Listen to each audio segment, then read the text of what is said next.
Hi everyone, नवीन नवीन व्लॉगिंगला सुरुवात केली आहे, त्यामुळे कॅमेरा कुठे सेट करायचा, कुठून प्रकाश वगैरे येईल मला काहीच आयडिया नाहीये. हळूहळू शिकते मी, प्लीज मला समजून घ्या. एवढी तयार होऊन एवढा नट्टापट्टा करून विनयला सुद्धा तयार केलंय, रिदिशा तयार झालीये. नेमके चाललात कुठे तुम्ही असाच प्रश्न तुमच्या मनामध्ये आलाय ना, तर मी सगळं सांगणार आहे. पण त्याआधी हे पण सांगते की जेव्हा आम्ही तिथे पोहोचलो ना, आम्ही स्वतः सरप्राईज झालो आणि ते सरप्राईज काय आहे ना ते मी तुम्हाला पुढे सांगणारच आहे. बॉडी बॉडी बनाओ, तुम बॉडी बनाओ, दिखाओ तुम्हारी बॉडी, दिखाओ ऐसी बॉडी दिखाओ.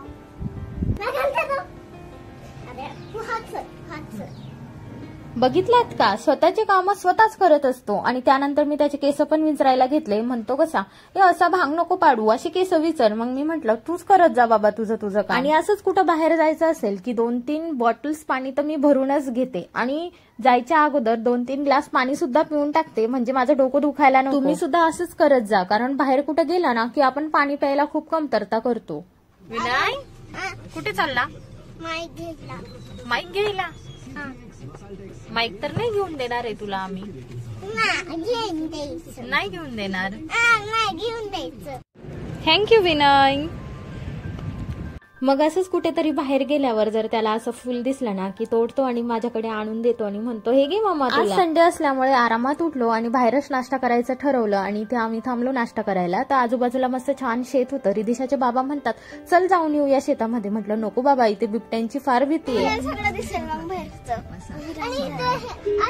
आणि इथे भावा बहिणींची काय प्लॅनिंग चालू आहे माहितीये का, वरती रूप बनवायचा, कापायचं त्याला, बटन वगैरे बनवायचं, खूप काय प्लॅनिंग चाललेलं. पण आजूबाजूला खूप आवाज येत होता गाड्यांचा, साऊंड म्यूट करून ठेवला, पण खूप छान बडबड चालू होती बरं का. आणि इथे आम्ही चाललो आहोत कोल्हापूरला. आणि इथं बघा किती म्हणजे धूळ जमा झालीये गाडीवर, कारण की कन्स्ट्रक्शन चालू आहे इथे, फ्लायओव्हरचं काम चालू आहे, कितीतरी वर्षापासून चालू आहे. आणि इथे जेव्हा आम्ही जातो ना वीकेंडला खूप गर्दी लागते आणि येताना तर चिक्कार गर्दी असते, कारण की सांगू का भरपूर सारी गर्दी ही पुणे मुंबईला जात असते. आणि सगळ्या फ्रूट मधून पेरू माझा फेवरेट फ्रूट आहे. तुमचा फ्रूट कोणता आहे फेवरेट, कमेंट मध्ये सांगा लवकर. आणि सगळ्या फ्रूट मधून माझा फेवरेट फ्रूट आहे ऍपल, ऑरेंज, ड्रॅगन फ्रूट आणि पेरू आणि पायनॅपल आहे. आणि विनयला कोणता आवडतो,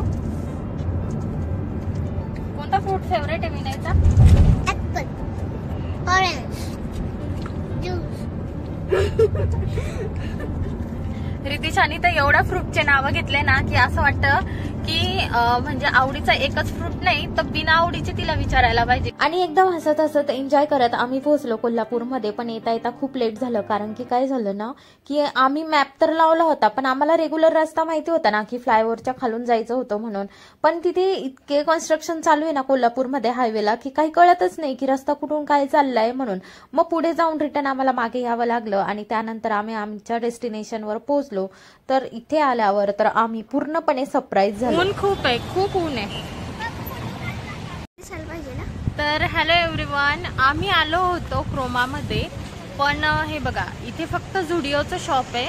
इथे आधी क्रोमा पण होतं, पण आता बहुतेक ते शिफ्ट झालंय, कारण जेव्हा आम्ही मॅप लावला ना तेव्हा सुद्धा ही डिरेक्शन आम्हाला वेगळी वाटत होती. आणि इथे आम्ही आमच्या डेस्टिनेशनला येऊन पोहोचलो आणि आल्या आल्या आम्ही सगळे सरप्राईज. अरे क्रोमाचं शोरूम गेलं तरी कुठं, मला जे शॉपिंग करायचं आहे ना त्याचा विचार मी 10 वर्षापासून करून ठेवलाय की नाही मला ही वस्तू घरामध्ये आणायची म्हणजे आणायची नाही, आज तिथं मी घेऊनच राहणार.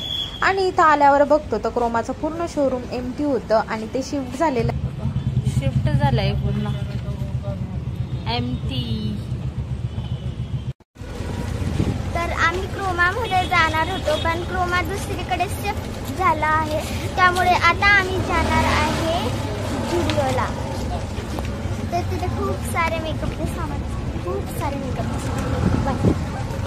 झुडिओला जायचं कारण बघा मेकअपचे सामान. आणि मी एक टॉप पण घेणार आहे. म्हटलं आता आलोच आहे तर झुडिओ करू, म्हणजे क्रोमा शिफ्ट झालंय 3-4 किलोमीटर अजून पुढे इथून, तिथे पण जाणारच आहोत. पण म्हटलं इथलं आता बघून घेऊया, आलोच आहे तर झुडिओ पण करून टाकूया. झुडिओमध्ये एंट्री केल्या केल्या तर रिदिशाचा फेवरेट सेक्शन म्हणजे हा मेकअपचं सामान. आणि इथं आम्ही आलो आणि मग नंतर माझ्या लक्षात आलं की माझ्याकडे आयलायनर तर आहेच नाही.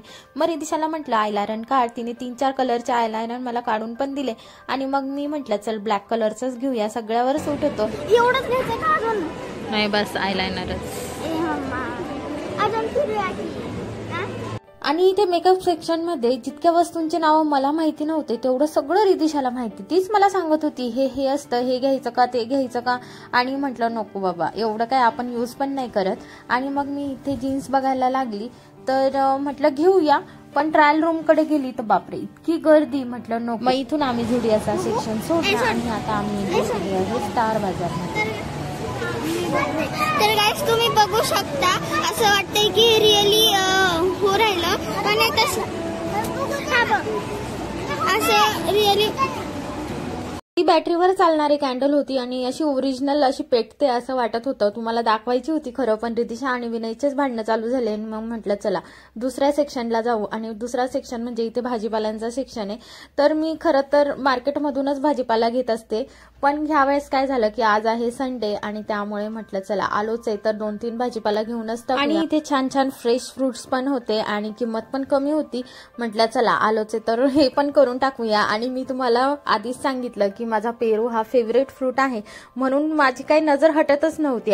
मला माहिती आहे की पेरू खाल्ल्यावर मला म्हणजे सर्दी वगैरे होती आणि मुलं काय करतात ना, पेरू खातात त्याच्यावर पाणी पितात, मग सगळंच गणित बिघडून जातं. पण तरी सुद्धा आलोय तर घेऊनच टाकले. माझं जरी फेवरेट फ्रूट पेरू असला ना तरी रिदिशाचं फेवरेट आहे पपई. लहानपणीच्या खूप साऱ्या आठवणी येतात पपईच्या. जेव्हा आजोबा तिचे जायचे ना मार्केटमध्ये भाजीपाला वगैरे घ्यायला तेव्हा ते पपई घेऊन यायचे, कारण रिदिशाला आवडायची म्हणून.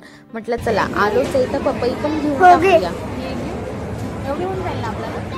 हो. त्यानंतर घरगुती भाजीपाला घेतला, हिरवा माठ, त्यानंतर जिंजर, लसूण वगैरे काय लागत होतं ते 1-2 भाज्या घेतल्या. आणि नंतर इकडे पुढे सेक्शनला आलो तर बघा इथे वेगवेगळ्या प्रकारचे मला फ्रुट्स दिसलेले, काही भाज्या पण होत्या. किती सुंदर रंगबिरंगी दिसत होते. म्हटलं चला तुम्हाला दाखवून देऊया हे पण.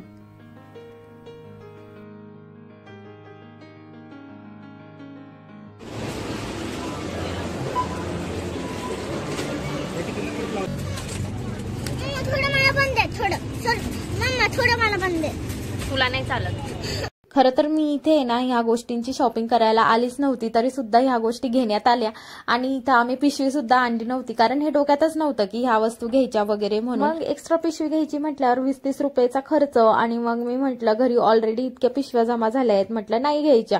मग मी म्हटलं रिदिशाच्या बाबांना काहीतरी जुगाड करा म्हणून, आणि त्यांनी बघा कसा जुगाड केलाय भारी. 10 वर्षापासून विचार करून ठेवलेली वस्तू. ऍक्च्युली मी ती ऑनलाईन सुद्धा मागवली, पण मला काही आवडलेली नव्हती म्हणून मी ती रिटर्न केली. आणि रिदिशाचे बाबा म्हणतात अगं शॉपमध्ये जाऊन डायरेक्टली घेऊया, म्हणून म्हटलं चला तर आज मुहूर्त लागलाच आहे तर घेऊनच टाकूया. पण तिथेही जाऊन मला ती वस्तू आवडते की नाही, त्यानंतर तिची प्राइस वगैरे यानुसार सगळं डिसाईड होणार आहे. बघा आम्ही चाललेलो आता क्रोमा शोरूम मध्ये आणि इथं क्रोमा शोरूमच्या पार्किंगला आलोय. आता आपण तिथे काहीतरी खायचं, मूवी बघायचा आणि तिकडे जायचं, कारण आम्ही इथं पार्किंग मध्ये आलोय क्रोमाच्या शोरूमला. आणि इथं पार्किंग बिल्डिंगच्या खाली आहे, तर याला असं वाटतं की आम्ही मूवी बघायला आलो. आणि इथे फायनली मी क्रोमा शोरूम मध्ये आली आहे आणि इथे मी घेणार आहे साऊंड सिस्टम. आता मी त्यांना विचारलं की तुमच्याकडे कोणते कोणते साऊंड सिस्टम आहेत, तर त्यांनी मला फक्त एकच ब्रँड दाखवला, तो म्हणजे सोनीचा, आणि ज्याची किंमत होती 14,000 रुपये. आणि मी म्हटलं की पुन्हा माझ्या माइंडमध्ये तेच आलं नेहमीप्रमाणे की एवढे पैसे कशाला इन्व्हेस्ट करायचे. आणि त्यांनी मला फक्त एकच ब्रँडचा दाखवला, एकच साऊंड सिस्टम दाखवला आणि इथं अवेलेबिलिटी पण नव्हती. अरे यार म्हटलं येऊन पस्तवले, त्यापेक्षा मी ऑनलाईन शॉप केलं असतं ते चांगलं झालं असतं, कारण आता फ्लिपकार्ट वगैरे याच्यावर खूप साऱ्या ऑफर्स चालू आहे. म्हटलं चला त्याच्यावरूनच आता ऑर्डर करणार. आणि इथे आल्यावर काय भेटला मला बघायला, आयफोन 1,30,000 याची किंमत.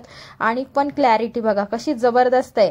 आज मी हा हातात घेतलेला आहे, नक्कीच मला हा भेटणार आहे बरं का. जसं आपण विचार करू ना तसंच आपल्यासोबत होतं. जे घ्यायला आले ते तर काही बघितलं नाही, पण अजून एक आयफोन पण घ्यायचा असा विचार करते आता मी. बघूया ते नंतरच्या नंतर, पण आता मला साऊंड सिस्टम घ्यायचाच आहे. ऑनलाईन मी खरेदी करणार आहे. आणि FNDचा माझ्या भावाकडे आहे, त्याचा आवाज छान येतो. सोनीचा पण मला आवडला खरं, पण माझ्याकडे काही ऑप्शनच नव्हते इथे बघण्यासाठी, त्यामुळे मी आता हा ऑप्शन स्किप करते. आणि इथेच बघा मॉलमध्ये आहे झुडिओचं, त्यानंतर DIYचं शॉप. आणि रिदिशाचा तर DIY खूप फेवरेट, ती बाबांना म्हणते अहो चला ना बाबा चला DIY मध्ये. मी म्हणते बाई थांब, मला आधी झुडिओची शॉपिंग करू दे, कारण की मला घ्यायची आहे जीन्स. बघूया इथे जाऊन, गर्दी नको, बस गर्दी असली की आता काय झालंय ना, आम्ही कराडमध्ये राहतो त्यामुळे आम्हाला काही गर्दीची सवय राहिलेली नाही. जेव्हा आम्ही पुण्यात होतो तेव्हा बिग बाजारमध्ये सुद्धा जेव्हा ऑफर असायची आम्ही असं लाईनीमध्ये उभं राहायचो. पण आता नाही बाबा, आता आपल्याकडून काय होत नाही. मग म्हटलं चला बघूनच घेऊया. आलो तर स्टार बाजारच्या झुडिओमध्ये एवढ्या पॅन्ट्स अवेलेबल नव्हत्या जेवढ्या इथं होत्या आणि मला आवडल्या सुद्धा. मग मी म्हटलं चला ट्राय करून बघते आणि जाते तिथे ट्रायल रूम मध्ये. तर एवढी गर्दी, म्हणजे डबल लाईन लागली होती गर्दीसाठी. मला 1 तास तरी थांबावं लागलं. आणि इथेही माझा पोपट झाला. मी मस्त छान अशा 2-3 पॅन्ट्स माझ्यासाठी सिलेक्ट केल्या. म्हटलं ट्रायल करून त्याच्यापैकी 2 पॅन्ट्स घेऊया. म्हटलं गर्दी खूप आहे ट्राय करायला रितिशा. मग काय करू आता मी. आता संध्याकाळ होत चाललेली होती, मग गर्दी पण खूप होती झुडिओला. मग काय माझा मूड हाफ झाला, पूर्ण मूड हाफ झाला. आणि रितिशाला जायचं होतं मिस्टर DIY मध्ये आणि ती बाबांना बघा कशी ओढत ओढत नेते. मी म्हटलं की जाऊ दे आता, चला घरी जाऊया म्हणून. पण ती ऐकते कुठे, ती बघा मध्ये मध्ये जाते. काय तिला बघण्यात ती एवढा इंटरेस्ट आहे त्या DIY मध्ये काय माहिती.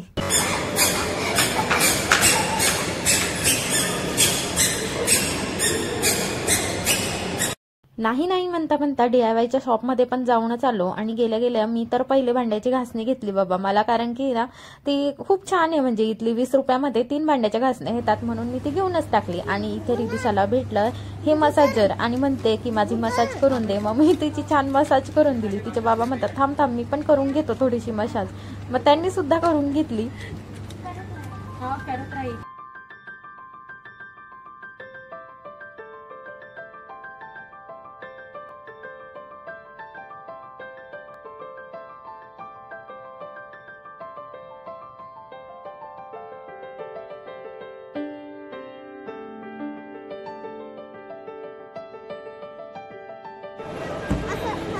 DIY मधून काय घेऊन आली बघा मी.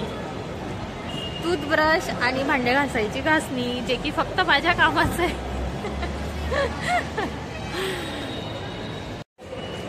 आज आम्ही खूप फिरलो. ते बघा इथं झुडिओ आहे, क्रोमा आहे आणि DIY शॉप आहे. खूप चालून चालून थकलो. मग आम्ही बघा एस्केलेटरच्या बाजूला जी जागा होती ना तिथेच बसलोय आता. आणि शॉपिंग काहीच नाही, शॉपिंग जास्त काहीच नाही. बघा काय घेतलंय मी, भांडे घासायची घासणी आणि हे बघा लहान मुलासाठी हा ब्रश. आणि आज आम्ही पूर्ण कोल्हापूर फिरलो आहोत. आम्ही काही पण सोडलं नाहीये कोल्हापूरला. जे काम करायला आलो होतो एक पण नाही केलं. झुडिओ मधून मला पॅन्ट घ्यायची होती, ती पण नाही घेतली कारण गर्दी खूप आहे. आणि त्यानंतर जे काही घ्यायचं नव्हतं त्याचं वस्तू घेऊन आलो. आणि आता पण माझ्या समोर झुडिओ आहे, थांबा मी तुम्हाला दाखवते. पण तिथे इतकी गर्दी आहे, म्हणजे ट्रायलसाठी तर खूप मोठी रांग आहे. त्याच्यामुळे म्हटलं एवढा टाइम शेवटपर्यंत होप सोडायची नसते म्हणून मी पुन्हा एकदा झुडिओमध्ये आली. आणि माझ्या मागे बघा किती गर्दी आहे. म्हटलं नकोच आता मी चालले बाबा घरी. इथं बघा आम्ही मॉलच्या बाहेर आहे आणि इथं असंच बसलो आणि समोर आम्हाला दिसतंय कोल्हापूरचं railway station, Chhatrapati Shahu Maharaj terminal Kolhapur.